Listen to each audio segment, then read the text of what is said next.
Hi friends, నమస్తే అండి. మనము భగవద్గీత శ్లోకాలు చెప్పుకుంటున్నాం కదా. ఈరోజు శ్లోకాల గురించి చెప్పుకుందాము.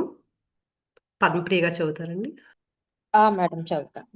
అర్జున ఉవాచ దృష్ట్వేమం సృజనం కృష్ణ యుయుత్సం సముపస్థితం సీదంతి మమ గాత్రాణి ముఖం చ పరిశుష్యతి వేపదుశ్చ శరీరే మే రోమహర్షశ్చ జాయతే గాండీవం స్రంసతే హస్తాత్ త్వక్చైవ పరిదహ్యతే న చ శక్నోమ్యవస్థాతుం భ్రమతీవ చ మే మనః నిమిత్తాని చ పశ్యామి విపరీతాని కేశవ న చ శ్రేయోనుపశ్యామి హత్వా స్వజనమాహవే.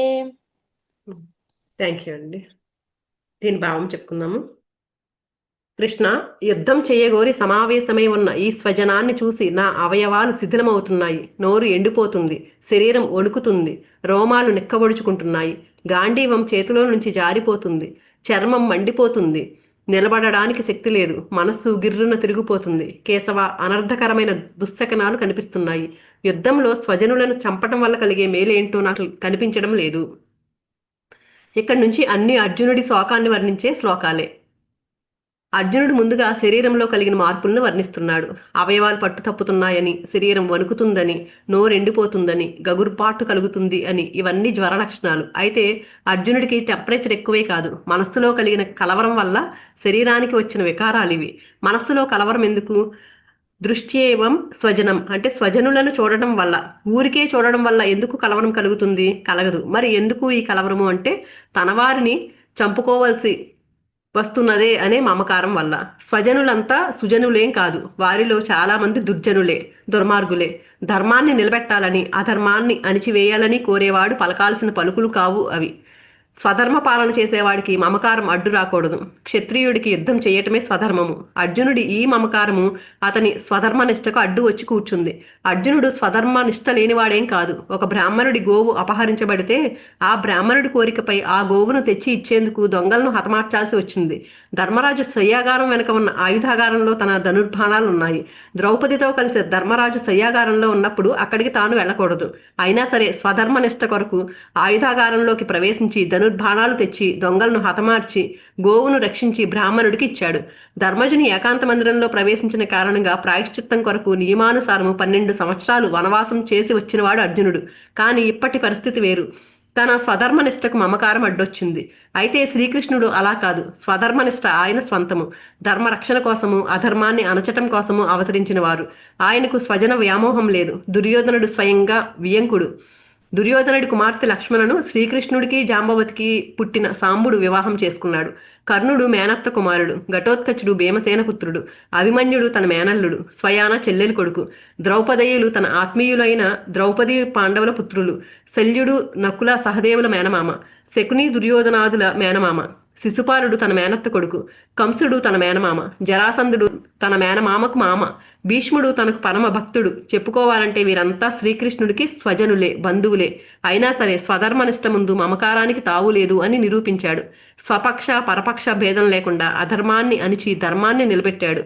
చివరకు తన యదువంశ నాశనాన్ని ఆపటానికి కూడా ఏ ప్రయత్నమూ చేయలేదు. కానీ అర్జునుడిలో అంతటి స్వధర్మనిష్ట లేదు. మమకారానికి లొంగిపోయాడు. ఈ మమకారము అనే జబ్బు ప్రవేశిస్తే శరీరంలో అనేక మార్పులు వస్తాయి. ఈ మానసిక జబ్బుకు మనస్తత్వ శాస్త్ర గ్రంథాలలో ఒక పేరుంది, యాంగ్జైటీ స్టేట్ న్యూరోసిస్, అంటే ఉన్మత్త ఆతురత అవస్థ అని తెలుగులో చెప్పుకోవచ్చు. శరీరంలో వణుకు, గగుర్పాటు, నోరు ఎండిపోవటము, అవయవాలలో పటుత్వం తగ్గి నరాల బలహీనతతో వనకటము ఈ జబ్బు యొక్క లక్షణాలు. ఈ లక్షణాలన్నింటినీ 29వ శ్లోకంలో అర్జునుడు చెప్పుకున్నాడు. శరీరంలో కలిగిన మార్పుల వల్ల ఇంకా ఏ ఏ పరిణామాలు జరుగుతున్నాయో అర్జునుడు 30వ శ్లోకంలో చెప్తున్నారు. గాంధీవం జారిపోతుంది, చర్మం మండిపోతుంది, నిలబడేందుకు ఓపిక లేదు, మనస్సు గిర్రున తిరుగుతుంది అని. గాంధీవాన్ని ఎక్కుపెట్టి పళ్ళు కొరుకుతూ రథాన్ని ముందుకు పోనిమ్మని కోరిన అర్జునుడు మమకార వ్యాధి పీడితుడై అవయవాలు పట్టుతప్పిపోవడంతో చేతిలో సత్తువ పోయి గాంధీవం జారిపోతుంది. చేతుల్లో శక్తే కాదు, కాళ్లల్లో సత్తువు లేక నిలబడలేకపోతున్నాడు. జ్వరం వచ్చినప్పుడు నడవాలన్నా కష్టమే. ఏదన్నా రాయాలంటే కలం పట్టుకున్నా చెయ్యి వణుకుతుంది. ఇక చర్మం కూడా మండిపోతుంది, అంటే టెంపరేచర్ కూడా వచ్చింది, హై ఫీవర్. దీనికి అంతటికీ కారణం మనోవ్యాధియే. ఆలోచించి ఆలోచించి మనస్సు గిర్రున తిరిగిపోతుంది. మనోవ్యాధికి మందు లేదు అంటారు పెద్దలు. ఆయుర్వేదంలోనో అలోపతిలోనో హోమియోపతిలోనో మందు లేకపోతే లేకపోవచ్చేమో, కానీ మనోవ్యాధికి మందు గీతాశాస్త్రంలో ఉంది. ఆత్మజ్ఞాన బోధ ఒక్కటే ఈ మనోవ్యాధికి తిరుగులేని మందు. ప్రపంచ దేశాలన్నీ ఈ విషయాన్ని అంగీకరిస్తున్నాయి. అందుకే క్రమక్రమంగా ఆధ్యాత్మికత వైపుకు మళ్ళుతున్నాయి. అర్జునుడి వ్యాధి లక్షణాలను జాగ్రత్తగా వింటూ వ్యాధి నిర్ధారణకు వస్తున్నాడు డాక్టర్ శ్రీకృష్ణ, ఎండి అంటే master in destroying mental disorders. ఇక్కడ రోగి కూడా అన్నీ దాచుకోకుండా చెప్పేస్తున్నాడు. ఇంతవరకు చెప్పిన బయటకు కనిపించిన లక్షణాలే కాకుండా మనస్సు గిర్రున తిరుగుతుందని లోపలి లక్షణాలను కూడా తెలియచేస్తున్నాడు. వ్యాధి నిర్ధారణ సరిగ్గా జరిగి వ్యాధి నివారణ కావాలంటే రోగి తన బాధలన్నింటినీ దాచకుండా చెప్పాలి. అందుకే శారీరక మానసిక మార్పులనే కాకుండా బుద్ధిలో జరిగే కలవరపాటును కూడా దాచకుండా చెప్తున్నాడు అర్జునుడు. కేశవ, అనేక దుర్నిమిత్తాలు అపశకునాలు కూడా కనిపిస్తున్నాయి అంటున్నాడు అర్జునుడు. స్వజనులు అని పలవరించడంతో మనస్సులో కలవరం అధికమవుతుంది. క్షోభ ప్రారంభమైంది. దానితో ఆత్మవిశ్వాసం కూడా తొలగిపోతుంది. దానితో పిరికితనం ప్రవేశించింది. ఎప్పుడైతే పిరికితనం ప్రవేశించిందో ఏదో ఘోరం జరిగిపోతుందని, ఏదో నష్టం కలుగుతుందని, అపజయం కలుగుతుందని భయం ప్రవేశిస్తుంది. దానితో అన్ని దుశ్శకనాలు తోస్తాయి. మనిషిలో పిరికితనము భయము ప్రవేశిస్తే మూఢుడైపోతాడు. విచక్షణ జ్ఞానం నశిస్తుంది. విజయంపై ఆశపోయి దుశ్శకునాలు కనిపిస్తాయి. అందుకే అర్జునుడు కేశవ విపరీతాని నిమిత్తాన్ని చపస్యామి, కేశవ అనర్థకరమైన దుశ్శకునాలను కూడా చూస్తున్నాను అంటున్నాడు. బుద్ధి యొక్క సహాయం లేకుండా మనస్సు మాత్రమే పనిచేస్తుంటే మానసిక స్థితి ఇలాగే ఉంటుంది. మనస్సు చపలము, ఉద్రేకాలతో కూడి ఉంటుంది. కోతి లాంటిది. బుద్ధి విచక్షణతో కూడినది, మంచి చెడు తెలిసినది.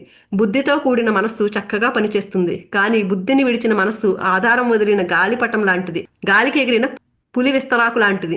ఎక్కడికి కొట్టుకుని పోతుందో, దేనికి చిక్కుకుంటుందో తెలియదు. ఇప్పుడు అర్జునుడి మనోస్థితి అలాంటిదే. అందుకే యుద్ధంలో స్వజనులను చంపితే శ్రేయస్సు ఏమి ఉన్నది అంటున్నాడు. అంటే లాభ నష్టాల బేరీజు వేస్తున్నాడు. అంటే శ్రేయస్సు లేని, లాభం లేని పని ఎందుకు చేయాలి అంటున్నాడు. స్వధర్మనిష్ఠుడైన వాడికి తన ధర్మాన్ని తాను పాలించటమే శ్రేయస్సు. అందులో నాకేం లాభము అని చూడకూడదు. లాభం కనిపిస్తేనే శ్రేయస్సు కాదు. ఎందుకంటే శ్రేయస్సు అనేది దృష్టము అదృష్టము అని రెండు రకాలు. దృష్టము అంటే కనిపించేది, ధన సంపాదన, రాజ్య సంపాదన, సుఖభోగాలు, పదవి, కీర్తి, ఇలా కనిపించేవి కొన్ని.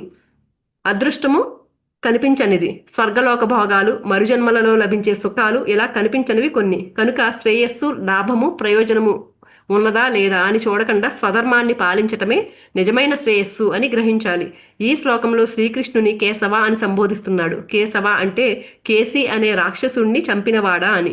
కేసిని చంపినట్లే నా శోకాన్ని కూడా అంతం చేసి నాకు సదానందాన్ని కలిగించవయ్యా అని సమన్వయము. తన శోకం వల్ల తనలో ఎంతటి వైరాగ్యం కలుగుతున్నదో చెప్పబోతున్నాడు అర్జునుడు తర్వాత శ్లోకాలలో. ఇవి రేపు చెప్పుకుందామండి. థ్యాంక్ యూ సో మచ్ అండి.